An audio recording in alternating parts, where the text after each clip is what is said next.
तो भाई इस चित्र को ध्यान से देखिए। ये एक ट्रायंगल है, राइट एंगल ट्रायंगल है और उसका एक और एंगल है 45 डिग्री और ये 2 सेक्टर्स हैं।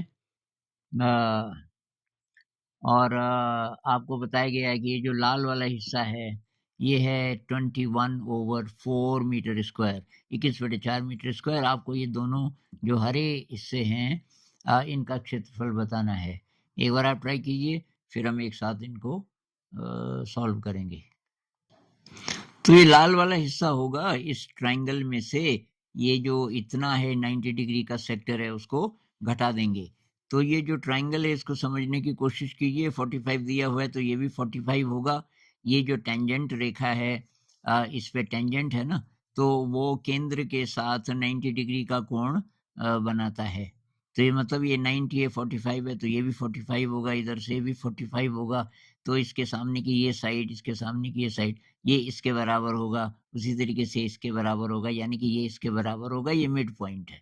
तो मिड पॉइंट है, तो इसको हम x माने ट्रायंगल की एक साइड को, तो ये होगा x वर्गमूल 2 पूरा, और इसका आधा होगा x वर्गमूल 2 बटे 2, वही ये भी होगा x वर्गमूल 2 बटे 2, ये इसका रेडियस है।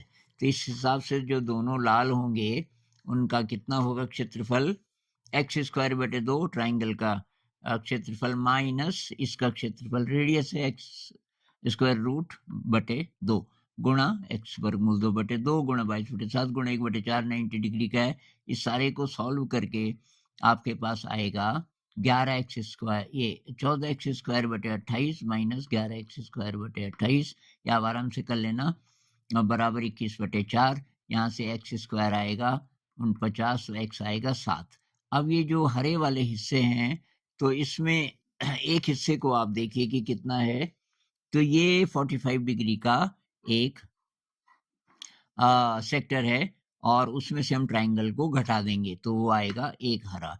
एक हरा कितना होगा, एक्स वर्गमूल 2, ये है रेडियस पूरा, एक्स वर्गमूल 2 गुणा एक्स वर्गमूल 2 गुणा 22/7 गुणा 8, 8वां हिस्सा 45 माइनस ट्रायंगल का एक्स स्क्वायर बटे 2। इसको सॉल्व आप करोगे तो ये आएगा आपका 4x स्क्वायर बटे 14, और ये और सॉल्व करके आएगा 2x स्क्वायर बटे 7। x का मान आ गया था 7, तो दोनों हरे कितने होंगे, 2 गुणा 7 गुणा 7 बटे 7, 7 से 7 कटा 7 चकू 28 मीटर स्क्वायर। कैलकुलेशन जरा आराम से आप कर लीजिए बाद में।